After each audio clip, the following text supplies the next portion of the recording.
Sexualidad en tu propia voz.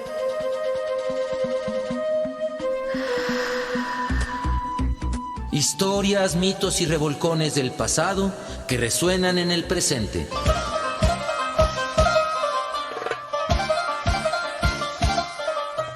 Sexualidad en tu propia voz. Históricamente orgásmico.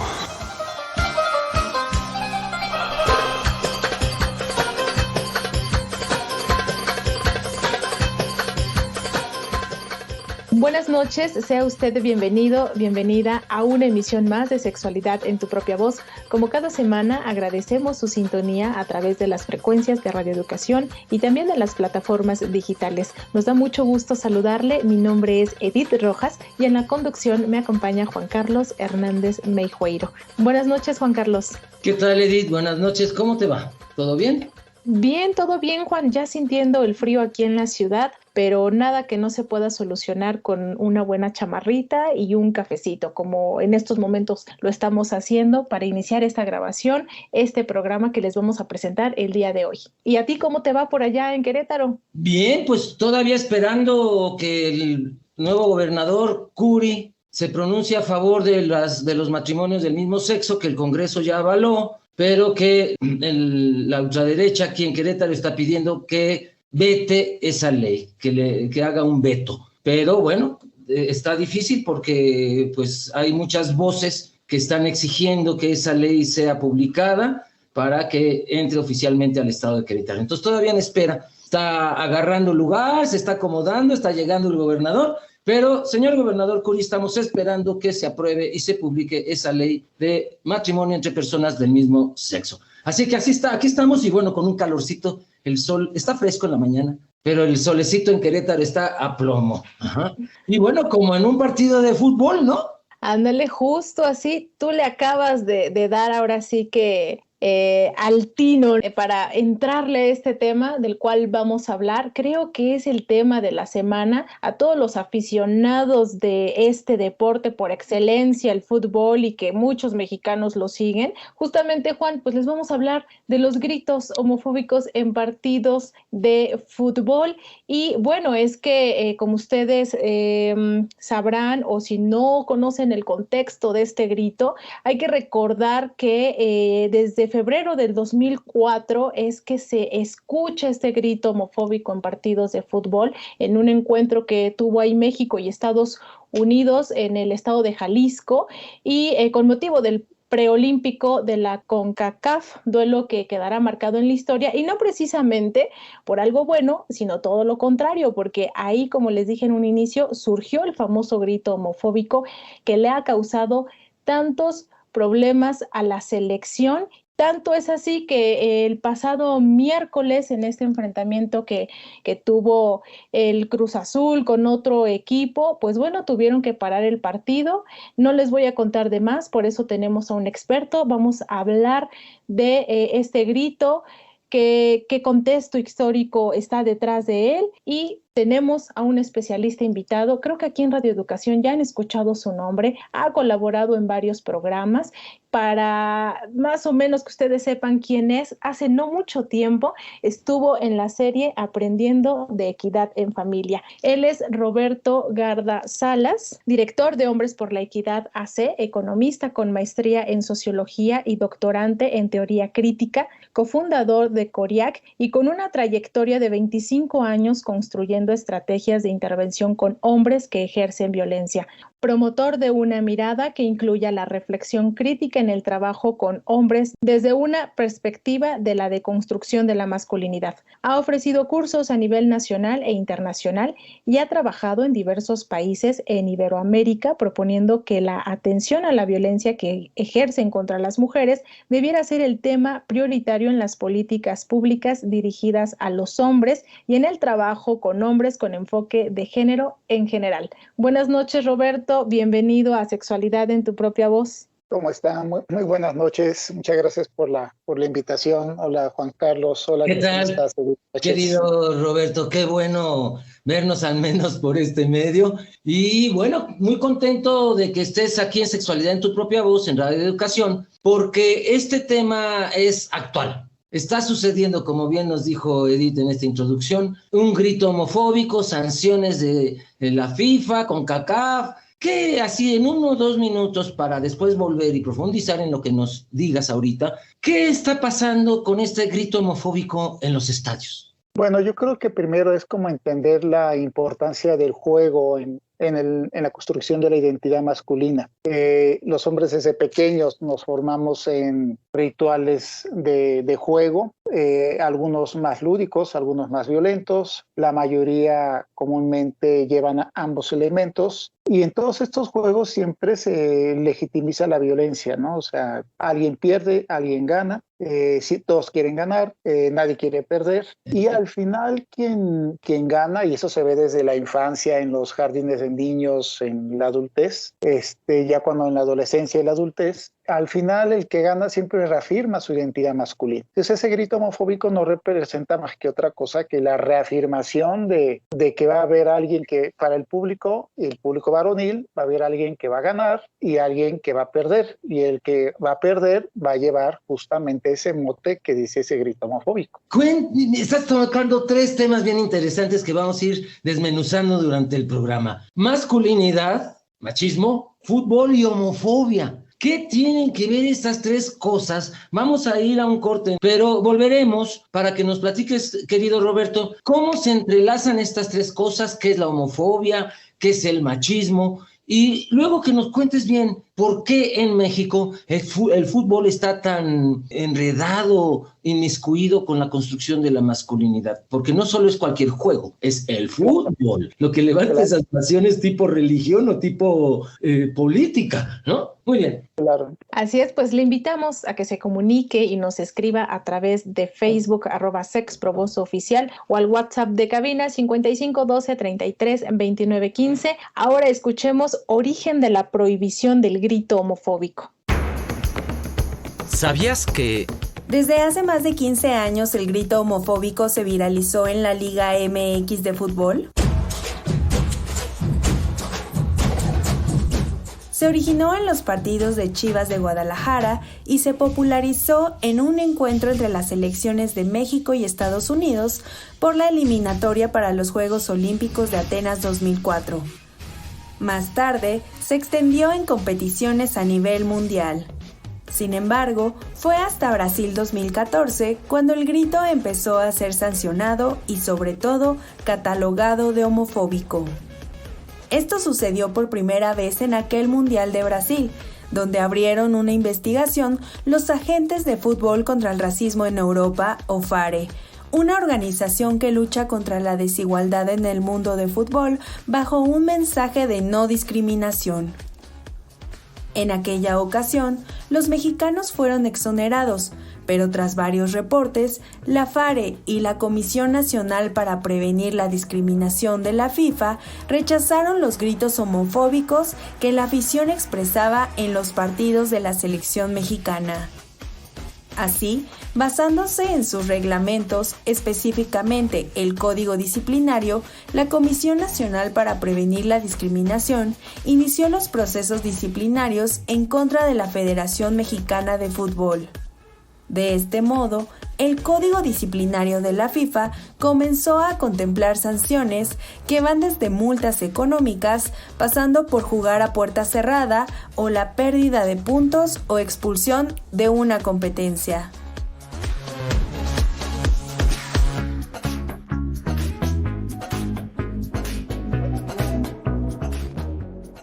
Del artículo El grito homofóbico en los estadios de fútbol y el silencio del Estado mexicano, en el sitio web www.nexos.com.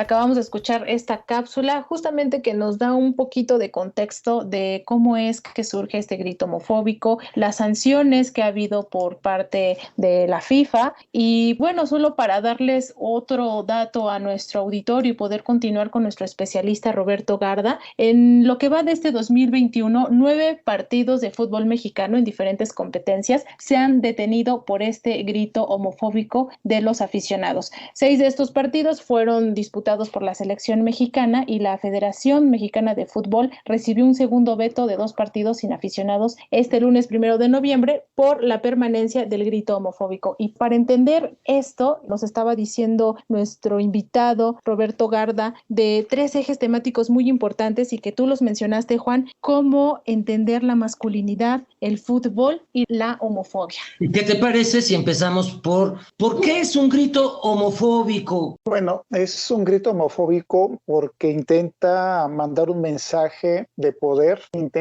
manda un mensaje de poder que intimida, que marca a aquel grupo que se muestre de alguna manera débil, perdedor, vulnerable o femenino, entre comillas, ¿no? Entonces, ese grito es homofóbico y demuestra odio, aunque muchos hombres lo viven como un juego, sobre todo porque es un mensaje en donde está diciendo el perdedor puede vivir violencia, el perdedor es, como dice el grito, o sea, la grosería, y que ya es lo que diría Bourdieu, esto que llamamos violencia simbólica. Es un grito querido Roberto. Fíjate que es puto. La palabra puto tiene que ver con todo esto que nos has dicho, ¿no? Y finalmente es la última palabra que oye un gay que es asesinado por homofobia. Es la última palabra que escucha un gay asesinado por homofobia. Puto, ¿no? Y esto sale de las bocas de multitud de hombres en un estadio contra el contrincante cuando va a patear la pelota, ¿no? Cuando va a sacar del área, contra el propio equipo si no está metiendo gol. ¿Qué pasa aquí? Sí, es así como lo estás comentando. Es un grito en donde al final lo que se quiera es arengar a la violencia de manera indirecta. Es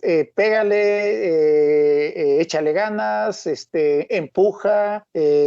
¿Por qué? Porque si no vas a ser un puto. O sea, efectivamente. ¿Qué es la homofobia? Para que nuestro auditorio sepa que es un grito homofóbico, gritarle puto a alguien en el estadio. ¿Qué es la homofobia?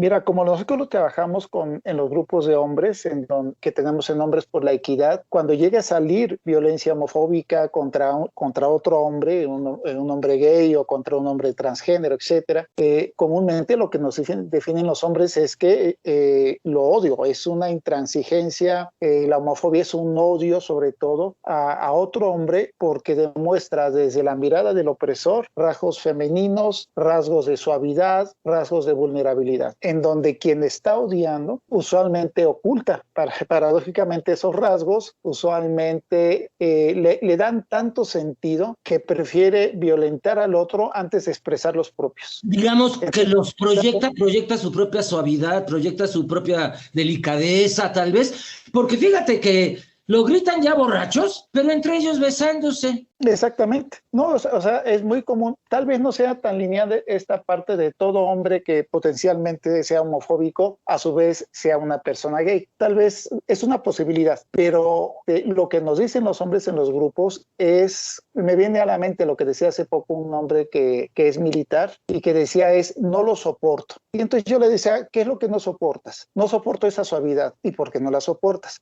No soporto que toque a otro hombre o que le dé un beso. ¿Y por qué no lo soportas? Y yo le preguntaba, ¿y por qué lo tuvieras que soportar o tolerar? O sea, ¿por qué no dejar que la gente sea? O sea, ese beso o esa o ese tomarse de manos entre dos hombres no es un mensaje a ti, pero ¿por qué lo tomas tú, no? ¿Por qué lo tomas personal? Exactamente. Yo creo que ese tomar la expresión de afectos, lo que tú comentabas hace rato que está pasando aquí en Querétaro, ¿no? Que el gobernador no está validando lo que ya está aprobado, el matrimonio igualitario. Y yo creo que ese tomarse personal, esa yo le llamaría algo así como una actitud homofóbica. O sea, los hombres se expresan libremente, los hombres de la diversidad sexual, pero yo creo que muchos hombres heterosexuales toman esa diferencia y me lo tomo personal. Claro. Y no solamente personal, sino contra mí. ¿Y cómo se construye ese odio al diferente esa homofobia en la infancia? Porque el niño de 2, 3 años no es homofóbico, Roberto. ¿Cómo se va construyendo eso en la vida de un hombre? Permíteme, Juan, antes de que responda. Sí, un niño no es homofóbico, pero desafortunadamente desde pequeñitos los llevan a los estadios de fútbol y los ponen frente a la televisión a ver un partido de fútbol, ¿no? Y es ahí donde los niños escuchan y por ello, pues esta pregunta, Roberto, de cómo se construye entonces esa homofobia en los niños, incluso pues también en las niñas. Fíjense que es bien interesante, me hacen recordar cuando yo era niño y veía con mi papá, no era el fútbol, pero sí era el béisbol, y mi papá era de Tampico, del Golfo, que sabemos que hay muchísimo machismo, o sea, todo, pues Veracruz y Tabasco, etcétera, ¿no? Y bueno, ¿dónde no hay machismo, verdad? Y yo recuerdo que mi papá no expresaba explícitamente alguna actitud de homofobia hacia el boxeador que iba perdiendo, o pues veíamos el box o veíamos el béisbol, hacia el equipo que iba perdiendo. Pero sí recuerdo yo que había una serie de señales que él decía frente a la televisión, en donde al final mi hermano y yo entendíamos que perder era malo y que tenía que ver con no dejarte caer a la lona, con no golpear tanto, no golpear más fuerte, con una serie de mensajes que al final, cuando tú veías a algún niño, yo fui en la escuela militar, por ejemplo, y cuando nosotros veíamos a niños dentro de la escuela militar que eran más suavecitos, decíamos, este es un perdedor. Y eso ya es una actitud homofóbica. Claro, entonces, ya es un estigma. Sí, ya es un estigma. Entonces yo creo que se da en los deportes, en el fútbol, y yo diría más en el fútbol por la cantidad de dinero que maneja. Más en el fútbol porque si ustedes se dan cuenta, es que yo sepa es el único deporte en donde los futbolistas caen de un infarto por la tremenda presión que reciben los futbolistas para ser más ganadores, mejores. Claro. Y además a nivel emocional, ¿te acuerdas que también se mencionó en las últimas Olimpiadas estas ganas de suicidarse de varios deportistas de régimen altísimo? Que desde niñas, las chinas a los 13, 14 años ya eran expertas en los brincos, en los saltos. Yo dije, ¿a qué horas jugaron? Esta homofobia, Roberto, ¿cómo está integrada en el machismo? Pues acabas de dar tú la pauta ahorita bien bonito, a través del juego. O sea, de niños jugamos. O sea, yo por lo menos jugué canicas, jugué a los carritos, jugué a las muñequitas, jugué con mis hermanas, jugaba con mis primos, jugamos. Pero hay un autor muy bueno, no sé si lo conozcan, Fernando Huerta, que es especialista también en cuestiones de fútbol, se los recomiendo también, y de deporte. Y él comenta, es investigador de la Universidad Autónoma de la Ciudad de México, y él comenta, cuando el juego deja de ser juego y se pasa al deporte, de alguna manera el juego todavía hay como una diversidad, no está tan dicotomizada o no existe tanta la idea del perdedor y del ganador, porque el objetivo es lúdico y es divertirse. Cuando se empieza a institucionalizar y se empieza a institucionalizar sobre todo en las escuelas y después en las televisoras y deja de ser juego y pasa a ser deporte y se exige que haya un ganador y que haya un perdedor, es cuando empieza a haber componentes machistas, homofóbicos, racistas, clasistas, en donde paradójicamente quienes usualmente resultan ganadores es mucha gente que cumple los estereotipos sociales. Por ejemplo, pienso en esta mexicana que hace gimnasia y que fue tan criticada por la forma de su cuerpo, por tener rasgos indígenas en comparación con las deportistas de gimnasia más estilizadas, más estilo europeo, pero que esta mexicana igual ganaba medallas igual que las otras. Entonces, yo creo que es cuando se convierte en deporte y son las instituciones patriarcales, homofóbicas, heteronormadas, las que empiezan a meter este tipo de elementos homofóbicos. Y el juego del dinero tan tremendo que existe en este deporte. Ahora, ¿tú crees que en relación al machismo, las nuevas generaciones estén siendo menos machos los chavitos? ¿O estamos igual? Eso es lo que quisieran pensar muchos jóvenes y los papás de esos jóvenes. Yo entiendo la estructura del machismo de la siguiente manera. O sea, para mí hay una cultura masculina que es androcéntrica, centrada en el hombre, instituciones patriarcales y los sujetos reproducimos las prácticas machistas. ¿Qué hombre no ha reproducido prácticas machistas homofóbicas? O sea, todos los hombres lo hemos hecho, porque hay instituciones, porque hay una cultura, pero también hay otro elemento que es bien importante, que es el que trabajamos en los grupos de hombres, que es la decisión de reproducir esa cultura androcéntrica masculina, la decisión de ser aliado de esas instituciones como los medios de comunicación y las empresas que impulsan el fútbol patriarcales, y la decisión personal de ejercer el machismo, porque pienso, creo, o en mi familia o en mi grupo de pares me dicen que se ve bien echar ese grito homofóbico, decir puto, se ve bien reírte en el chiste misógino, homofóbico, y esa es la práctica machista, pero que representa toda una estructura social. Claro que sí. Ahora, entrando un poquito nuevamente de la pausa, profundicemos. ¿Te acuerdas de Eduardo Galeano, que tiene este libro del fútbol y habla de la pasión futbolera y menciona cuando iban a quemar la casa de un portero de Colombia porque falló de detener un penalti? Y vamos a ver qué significa en Latinoamérica, pero específicamente en México, la cultura del fútbol en la construcción del machismo. ¿Qué te parece? Vamos a un corte y regresamos. De acuerdo. Tú lo acabas de decir, Juan. Vamos a ir a un corte. Ustedes van a escuchar de qué manera pueden ponerse en contacto con nosotros.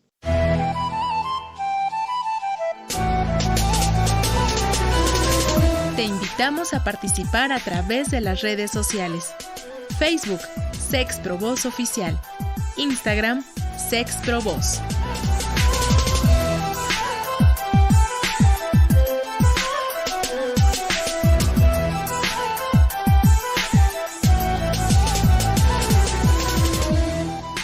Usted acaba de escuchar cómo nos puede hacer llegar sus mensajes. Además de la página de Facebook, también nos puede escribir o incluso mandarnos un mensaje de voz al WhatsApp de cabina 5512 33 29 15. Ahora es momento de leer lo que ustedes nos enviaron en la transmisión pasada, tema que dedicamos a la intersexualidad con el biólogo y sexólogo Oscar Chávez Lanz y la maestra Hannah Aoy, activista por los derechos humanos intersex y coordinadora del proyecto Vivir y Ser Intersex. Y Ángeles Tamaris nos dice excelente programa y también nos manda saludos. Y Ana María Rojas Vibriesca nos dice sensacional. Gracias, gracias, gracias por este programa. Muchísimas gracias a ustedes por comunicarse, porque a través de estos mensajes es como podemos interactuar y que no sea solo la acción de aquí para allá, sino, por supuesto, necesitamos la retroalimentación. Estamos aquí con el especialista en masculinidades, nuevas construcciones del hombre, Roberto Garda, que platicando sobre la construcción del machismo en México y la homofobia, a partir de este grito homofóbico en los estadios, ¿no? Gritar puto al portero de contrincante que va a despejar, gritar puto al contrincante que va a tirar un penalti, ¿no? Pero se empezó a castigar cuando la FIFA entendió que significaba de algo discriminatorio, como porque yo creo que no entendían la palabra hasta que le preguntaron a un mexicano. Y mucho de la justificación de la gente que lo gritaba decía, no, es que así nos llevamos en México, no es grosería. A ver, ¿tú le dices a tu abuelito qué pedo puto? ¿Tú le dices a tu papá, a tu hermano qué pedo puto? ¿A tu hijo? O sea, no es cierto que así nos llevamos. Es un insulto. ¿Por qué se da un insulto en algo como es el deporte, el fútbol, en la construcción de este machismo homofóbico, querido Roberto? Pues porque yo creo que hay que entender, estimado Juan Carlos, el deporte como un fenómeno de masas, sobre todo en el México industrial, ¿no? En el México posrevolucionario, donde se empiezan a abrir a los grandes espacios para la masificación en las ciudades, ¿no? ¿Qué te permite la masificación de las personas? ¿Y qué te permite además la grupalidad masculina? Pues lo que permite es justamente la invisibilización. O sea, yo puedo hacer cosas que como individuo voy a ser visible. Si yo grito e insulto a alguien, como individuo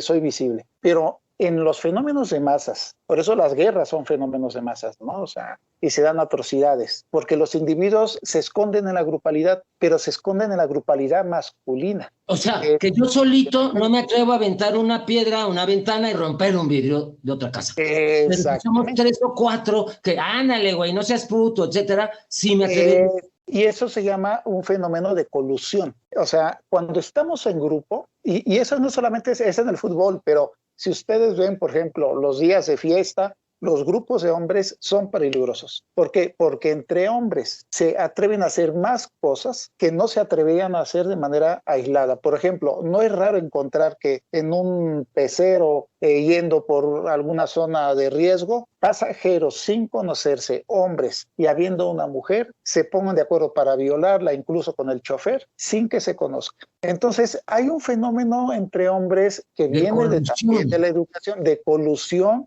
y después de minimización, de no, es que no me di cuenta, es que ella hizo algo, él hizo algo que me provocó. Entonces es muy interesante porque cuando agarran a estos tipos violadores, cuando se confronta al público, le dice, oye, ¿por qué estuviste gritando? La cámara te captó. Viene la minimización y la negación. Nosotros le llamamos formas de no compromiso. Es yo no lo hice, fueron los demás, me dejé llevar, pero no era yo, era otro. Y hay como una despersonalización muy, muy loca, estimado Juan Carlos, pero no es distinta de la despersonalización que hay en el hombre agresor en el hogar, que puede decirle a ella que la ama, que la quiere y a sus hijos que los adora, y cuando ella llega tarde porque se fue a trabajar o cuando ella llega con más dinero que él se da el derecho de darle una golpiza y al día siguiente decir, perdóname, es que tú me provocaste, yo no soy así, o sea, esta práctica de ejercer y después de negar parece un juego. Y es no compromiso.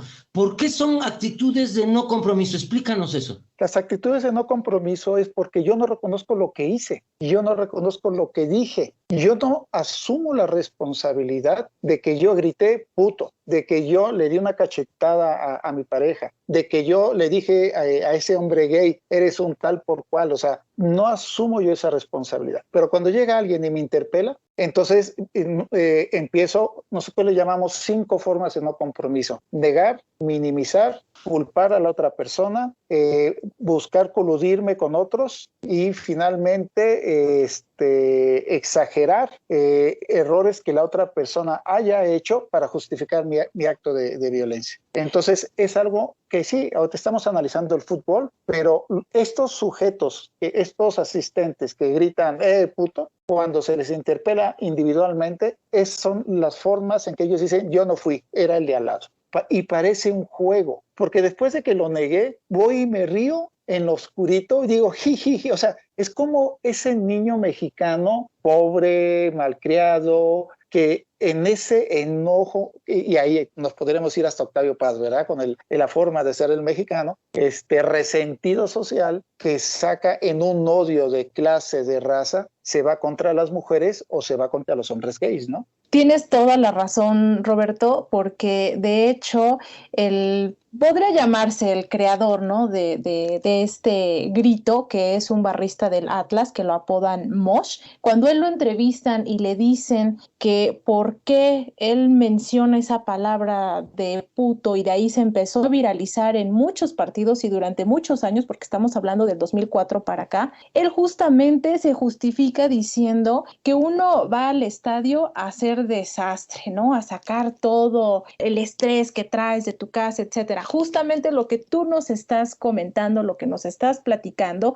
él empezó y hubo esa colusión de toda la afición que lo siguió, y de ahí para acá los hombres entre grupo pues empiezan a decir este grito. Psicología de las masas y análisis del yo, diría el viejo Freud, ¿no? Algo que no me atrevo a hacer a solas, en la masa me escondo, soy anónimo, fue el de al lado, sin compromiso, dice nuestro especialista Roberto Garda. Ajá. Entonces, finalmente, ¿qué le estará diciendo? Porque ser puto puede ser que le gustan los hombres, o que es miedoso y cobarde, o a lo mejor es suave y blando, o a lo mejor chillón, delicado, frágil, porque es polisémica la palabra, tiene muchos significados, porque ser puto, quién sabe qué estemos insultando, si la orientación sexual, si la identidad de género, si la cobardía o el miedo. Finalmente es un insulto que tiene que ver con la construcción del machismo mexicano, porque no se da en ningún otro pueblo. ¿Por qué? Decías tú, Octavio Paz, y me viene a la mente, pero ¿tú por qué crees que sea exclusivo de México? porque yo creo que puede ser exclusivo de América Latina.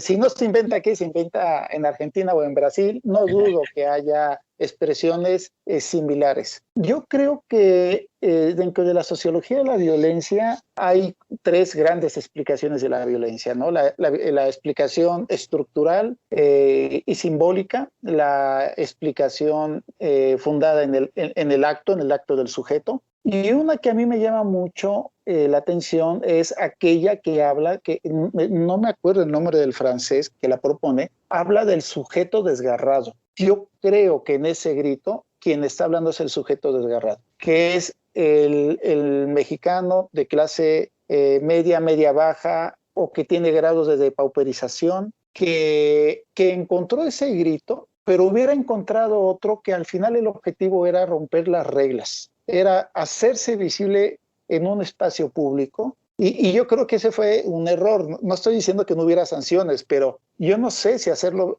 visible lo hizo, contribuyó a reproducirlo más. O sea, claro, yo recuerdo, claro que sí, prohibir es un gran negocio. Dice San Pablo que la prohibición genera el deseo. ¿Sabes? Que recordé una vez que estaba un locutor de televisión muy famoso en un canal de noticias muy famoso a las 10 de la noche, y decía, ¡qué horror! Miren nada más, en Metro Pino Suárez están clonadas en CD estas películas, mire, y 50 pesos en estuche duro, y 20 pesos, mire, imagínense nomás, ¿sabes? Al otro día se le acabó los videos al señor del Metro Pino Suárez, porque prohibir es un gran negocio.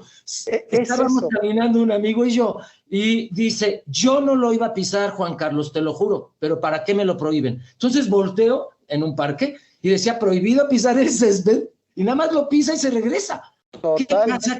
Entonces, ¿tú crees que haberlo prohibido lo hizo como en un megáfono? Pues yo creo que sí, pero además yo creo que el sujeto con el que estamos trabajando y del que estamos hablando es un sujeto complejo. Me quedo yo más con la propuesta de Roger Bartra del ajolote. Creo que aquí estamos hablando del ajolote homofóbico, del ajolote machista, del ajolote misógino. ¿Y por qué? Porque se transforma. Entonces, bueno, yo tengo 26 años trabajando con hombres que ejercen violencia, desde CORIAC, ¿no?, hasta Hombres por la Equidad. Yo he elaborado, en los equipos en los que he estado, hemos elaborado 4 metodologías de intervención, desde los 90 hasta la fecha. Y estoy escribiendo un libro justamente sobre la violencia masculina en la Ciudad de México, revisando justamente a Monsiváis, revisando a Roger Bartra. Estaba leyendo a este Bartra y me cayó el 20 de por qué he modificado tanto las metodologías de intervención. O sea, ¿por qué? Porque hace cuenta que con el hombre con el que nosotros trabajamos es un hombre que tiene metamorfosis, entonces hay que irlo siguiendo en esos cambios para confrontarlo y para hacerlo consciente, bueno, no hacerlo, sino para facilitar que haga conciencia de sus actos de violencia. ¿Qué tal? Ustedes tienen que seguir a nuestro especialista Roberto Garda, porque tienen ya intervenciones desarrolladas desde hace 20 y pico de años, como bien nos dice, y porque ya se están dando explicaciones de todo esto para construir un nuevo hombre. Y vamos a tener que ir a nuestro último corte, pero regresaremos, Roberto, para preguntarte, ¿qué hacemos? Porque ya sancionó la FIFA y no funcionó. Ya nos dijo, partidos sin público, partidos castigados, y no está funcionando. Vamos a ir a un corte y que nos platiques qué propuestas podemos hacer, no solo para que no haya el grito homofóbico, sino para ir desarticulando la homofobia de la construcción social de la masculinidad en México. ¿Te parece? Perfecto. Recuerde que nos puede hacer llegar sus dudas, comentarios, su opinión, también críticas. Nosotros estamos atentos a todo lo que usted nos quiera comentar. Y lo puede hacer a través de nuestra página de Facebook, @SexProbosOficial, o al WhatsApp de cabina 55 12 33 29 15. Ahora escuchemos esta cápsula, Juegos más importantes castigados.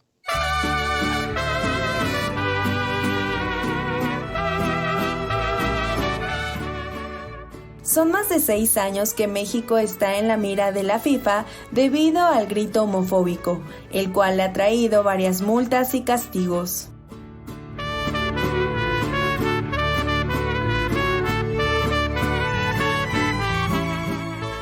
En el año 2017, México logró evadir multas de la FIFA por el grito homofóbico gracias a un fallo del Tribunal de Arbitraje Deportivo. Sin embargo, fue acreedor a una advertencia. En caso de que una conducta similar vuelva a repetirse en el futuro, sanciones más severas deberían ser impuestas a la FMF. El grito maldito, como algunos lo llaman, le ha provocado a la Federación Mexicana de Fútbol multas que en conjunto ya superan los 13 millones de pesos, además que ya está en riesgo de perder puntos en la eliminatoria rumbo a Qatar 2022. La primera multa se reportó en el 2015 y en el 2017 la sanción ganó un pleito en el Tribunal de Arbitraje Deportivo por la misma situación. En Rusia 2018, la FIFA anunció que podía reducir puntos a México en caso de escucharse el grito homofóbico durante sus juegos. En el 2020, la FIFA volvió a poner la mira en la selección mexicana después de que en el preolímpico de la CONCACAF se escuchó en repetidas ocasiones el rugido discriminatorio en contra de los porteros.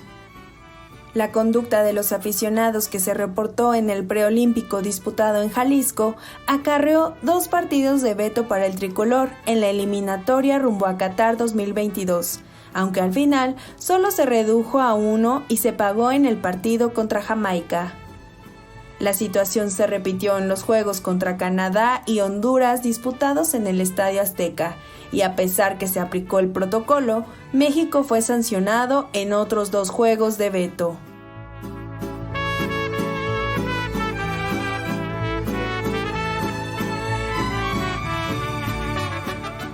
Del artículo Grito homofóbico, el conflicto entre México y FIFA que pone en peligro la clasificación a Qatar 2022, en el sitio web www.espn.com.mx.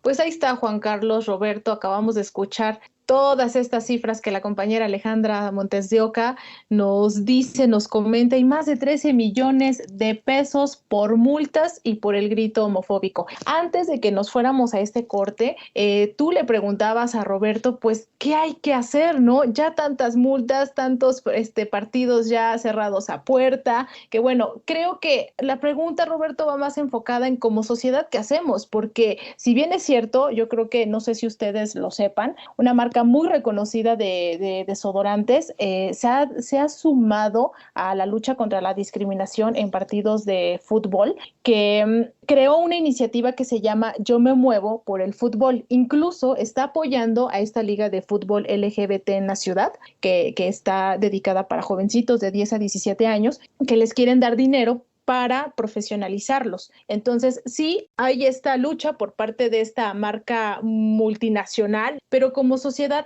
¿qué podemos hacer? Desde nuestra casa, desde nuestra escuela, ¿qué es, cómo debemos de dimensionar esto, Roberto? Bueno, estoy de acuerdo con lo que comentas, Edith. Creo que sí. O sea, fíjate que a mí me genera ambivalencia esta entrada de las multinacionales, porque yo honestamente creo que le ha salido muy barato a la Federación Mexicana de Fútbol. 13 millones de pesos se me hace una ridiculez, honestamente. Y muchas empresas de desodorantes, varias cerveceras con sus y de estas de rasurarse, sacan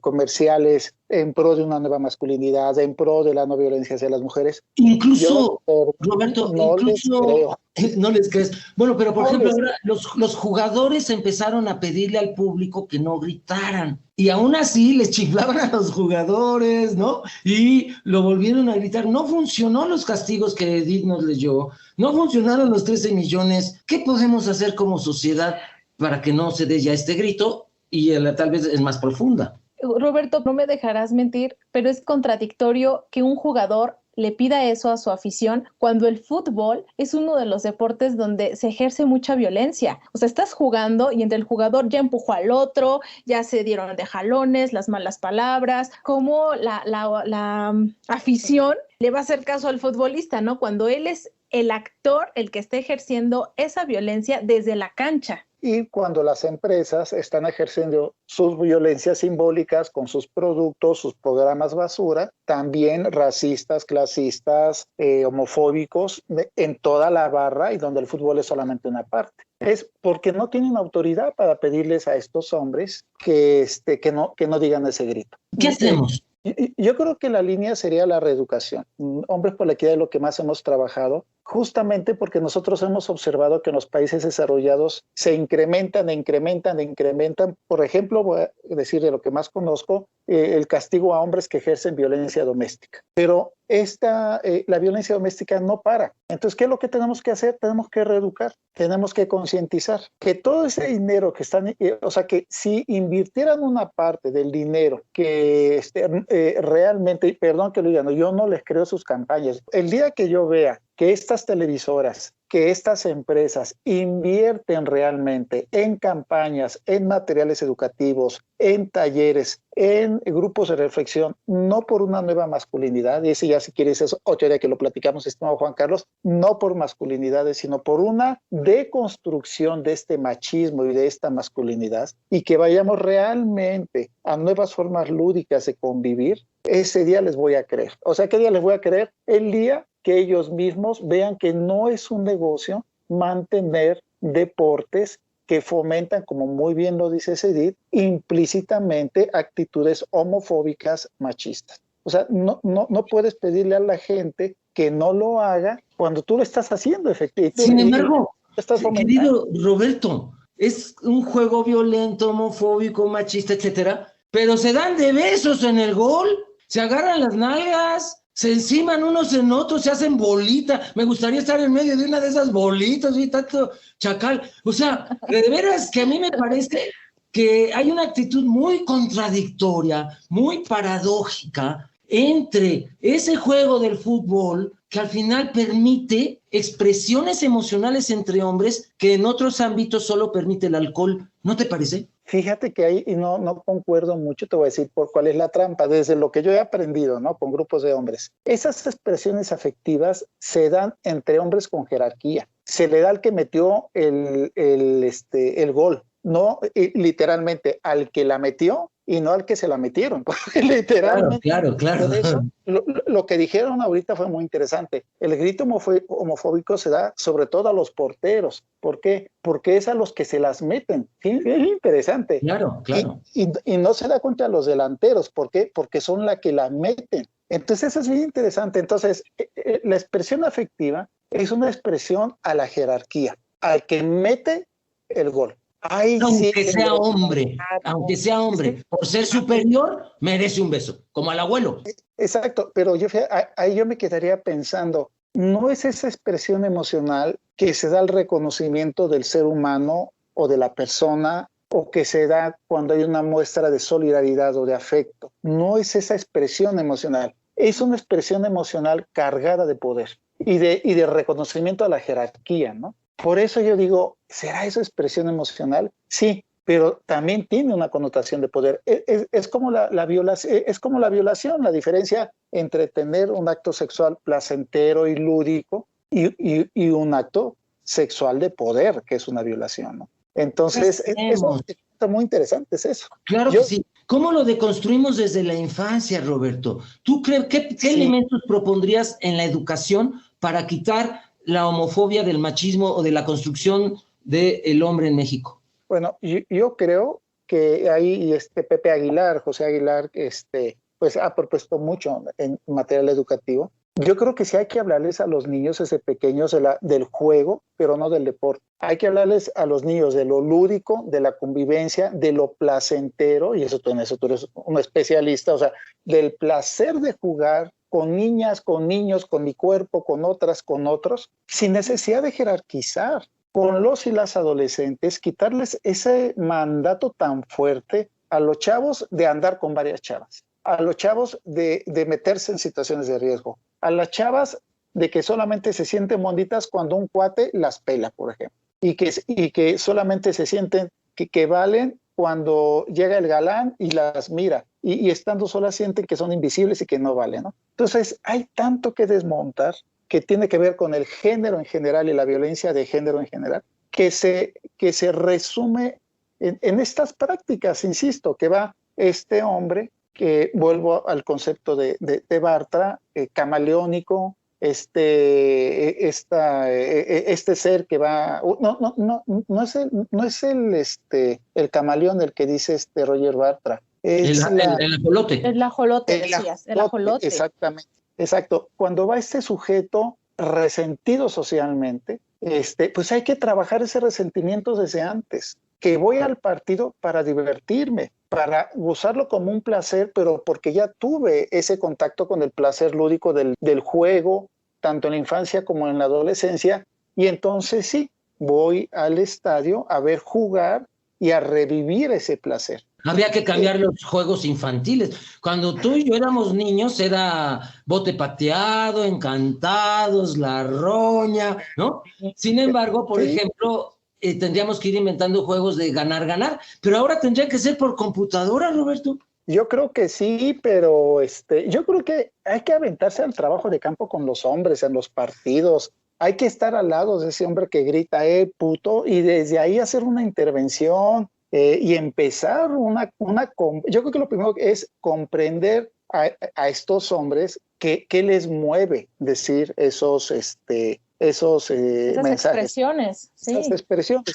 Pero yo digo, no nos quedemos en el sujeto. Tenemos que hablar con esas instituciones y con estos gobiernos ausentes de políticas de género efectivas, ausentes de políticas antihomofóbicas, antimisóginas. Entonces, no nos quedemos en el sujeto. Tenemos que reeducar a los gobiernos del partido que sea y a estas instituciones que siguen haciendo negocio, unos con capital político y otros con capital económico, de que haya gente que siga idiotizada, perdón que lo diga, pero yo creo que es una reverenda estupidez andar gritando puto. Cuando vas a un partido, yo iba a los partidos de la UNAM cuando estaba estudiando economía ahí en Ciudad Universitaria, y era divertirse, era echar un relajo, pasársela toda, pero no me quiero ver muy rucón, pero y ni voy a decir que eran mejores tiempos, no es cierto, o sea, también había una bola de vándalos y desgraciados, ¿no? Pero yo creo que lo peor que puede pasarle a México es prohibir esos espacios sociales. Eso es a mí lo que me preocupa. Porque de alguna manera esos espacios sociales sí dan una contención y una salida a muchas frustraciones sociales, pero hay que trabajar esas frustraciones sociales. Y es que desafortunadamente, Roberto, la industria es la que ha preponderado a este deporte, y de verdad que te escucho, y yo creo que la solución es, pues sí, educar, reeducar, pero desde la educación escolar, o sea, empezar desde ahí, y vas a reeducar o educar desde el más pequeñito hasta los papás, a las mamás de familia, porque es quitarnos ese chip que ya traemos. No lo veo difícil, siempre y cuando, como tú dices, se involucren todas las instituciones que quieran trabajarlo. Así es, Edith. Sí, no podemos dejar solamente a los hombres como responsables de eso. Las televisoras tienen responsabilidad, el gobierno tiene responsabilidad, y no es solamente con sanciones, o sea, pueden hacer más, o sea, pero, perdón que lo diga, que no se hagan patos, o sea, no lo quieren hacer. Escucha, Secretaría de Educación, talleres, pláticas, conferencias, una intervención desde la más temprana edad para ir deconstruyendo el machismo. Querido Roberto Garda, muchísimas gracias por todas estas reflexiones, estos pensamientos que nos has traído para poder ir profundizando y desarticulando la homofobia en nuestro México. A ustedes, a ti, Juan Carlos, gracias por la invitación, y Edith también muchas gracias por la paciencia también para poder conectar y estar con ustedes. Gracias. Gracias a ti, Roberto, por compartir tanto conocimiento, y quedamos muy al pendiente de ese libro que estás escribiendo, porque nos va a interesar muchísimo lo que estás trabajando. Ya que lo tengas listo, por favor, haznoslo saber para que te entrevistemos, lo presentemos aquí y por supuesto lo leamos. Creo que son trabajos muy necesarios que urge que los estemos leyendo y que los estemos conociendo. Roberto, ya antes de despedirnos, por favor, dinos cómo te podemos encontrar, si tienes redes sociales, cómo podemos conocer tu trabajo, tus talleres. Sí, claro, Edith. Sí, muchas gracias por preguntar. Bueno, pueden buscar en el Facebook Hombres por la Equidad AC, está la cuenta, entonces ahí todo lo que hacemos ahí lo compartimos. En mi cuenta personal, por supuesto, Roberto Garda, y también ahí compartimos todo lo que hacemos. Otro programa, también tenemos un programa de radio, tenemos publicaciones, y para acceder a las publicaciones que hemos creado desde Coriac, que pues son bastantitas, cerca de 60 publicaciones, pueden entrar a academia.edu, Roberto Garda, y ahí nada más hay que registrarse. Ahí están todos los libros, todo lo que hemos hecho acerca de intervención con hombres que ejercen violencia. Ahí pueden bajarlo de manera gratuita para que se acerquen a este trabajo. Muchas gracias. Ya escucharon, academia.edu, Roberto Garda. Nosotros lo vamos a estar compartiendo en redes sociales para quienes estén interesados, ingresen a esta página. Gracias, Roberto. A ustedes. Gracias a usted, auditorio, por acompañarnos en esta emisión.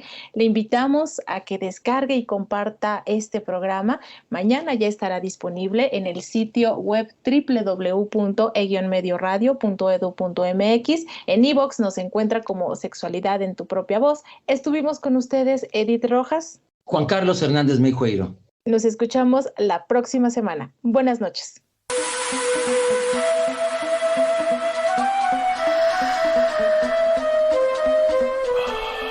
Sexualidad en tu propia voz.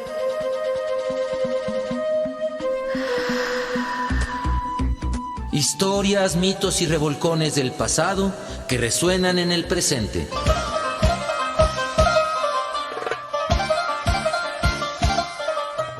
Sexualidad en tu propia voz. Históricamente orgásmico.